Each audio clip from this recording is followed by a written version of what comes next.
ஹாய்ப்பா, எல்லாம் எப்படி இருக்கிறீங்க? இன்றைக்கி அனிஷா சமையல் அறையில் ஒரு தேங்காய் பால் நெய் சோறு தான் பார்க்க போகிறோம். எப்படி செய்யறதுன்னு பார்க்க முதல்ல குக்கரை அடுப்பில் வச்சுட்டேன். நெய் போட்டுக்கலாம். 2 ஸ்பூன் நெய்.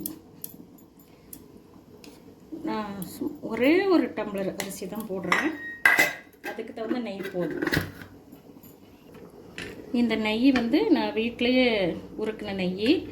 உங்களுக்கு அந்த வீடியோ வேணுன்னா நான் என் சேனலில் லிங்க் கொடுக்குறேன், நீங்கள் பார்த்துக்கோங்க. இப்போது அதில் கொஞ்சம் ஆயில் போட்டுக்கலாம்.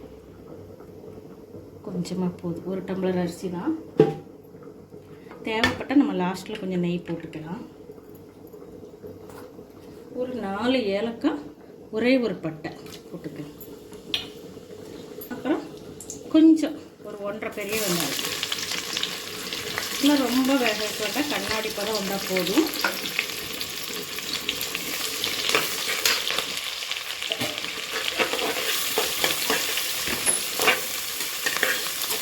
இவ்வளோ மணமாக இருக்கு.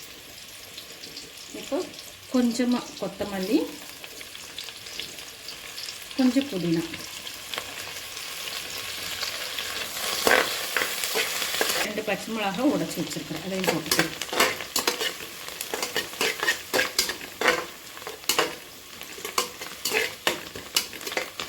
இந்த சாப்பாடு மீன் குழம்பு, மட்டன் குழம்பு, சிக்கன் கிரேவி இதோட சாப்பிட்றதுக்கு ரொம்ப அருமையாக இருக்கும்.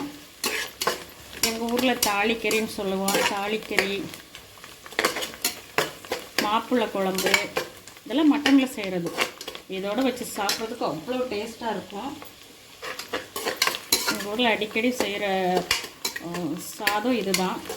கல்யாணம் இங்கே தான், இந்த ஊரில் தான் பிரியாணி, எப்போ பாரு பிரியாணியே போடாமல். எங்கள் ஊரில் கல்யாணத்தில் மாப்பிள்ளை குழம்பு, தால்ச்சா வச்சு இந்த மாதிரி ஒரு சாப்பாடு செஞ்சால் சுகர்காரங்க ப்ரெஷர்காரங்க யாருமே யோசிக்க மாட்டாங்க. இலையில ஒரு சாப்பாடு இருக்காது.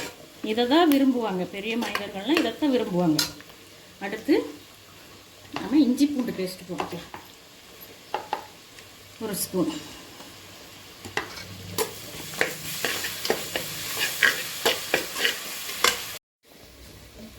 இப்போ 1 டம்ளர் அரிசிக்கு 2 டம்ளர் தண்ணி வச்சுக்கிறோம். இது கரெக்டாக இருக்குது. இதில் வச்சா பாலில் 2வது பாலையும் இதில் சேர்த்துக்கலாம்.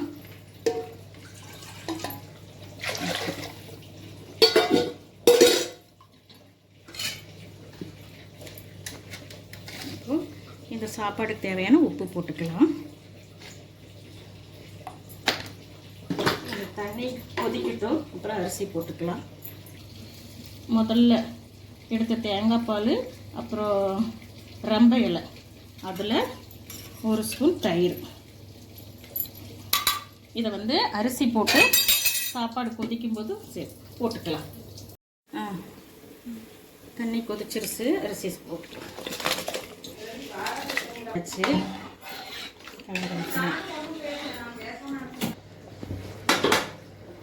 சாப்பாடு கொதிச்சிருச்சு. இந்த தேங்காய் பால், தயிர், இந்த ரம்பையில்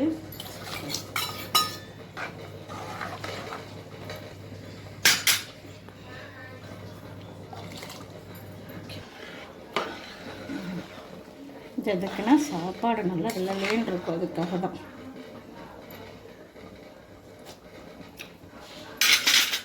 இது நல்லா கொதிக்கட்டும், அப்புறம் தம் போட்டு சாப்பாடு எப்படி இருக்குன்னு பார்க்கலாம். பார்த்தீங்களா, சூப்பராக வந்துடுச்சு. இப்போது நாம் வெயிட் போட போகிறது இல்லை, குக்கர் விசில் போடாமல் இதை தம் போட்டுக்கலாம். அதுக்கு இப்போ ஒரு தோசைக்கல்லை நம்ம அடியில் வச்சுட்டு அதுக்கு மேலே குக்கரை வச்சுக்கலாம்.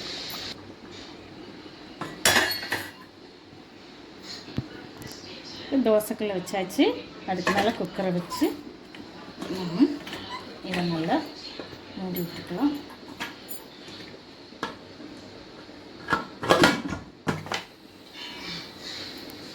அவ்வளோதான்.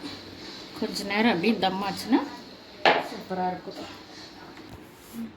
இப்போ நம்மளுடைய தேங்காய் பால் நெய் சோறு எப்படி இருக்குன்னு பார்க்கலாம். சூப்பராக இருக்குது. இது கொஞ்சம் நேரம் அப்படியே மூடி வச்சா கரெக்டாகிடும். ஓகே, சாப்பாடு சூப்பராக இருக்குது, நல்லா வந்துருக்குது. நீங்களும் உங்கள் வீட்டில் எதுவுமே பண்ணி பாருங்கள், செமையாக இருக்கும். இந்த சிக்கன் குழம்பு, மட்டன் குழம்பு, மட்டன் மாப்பிள்ளை குழம்பு, எல்லா குழம்புக்கும் இந்த சாப்பாடு நல்லாயிருக்கும்.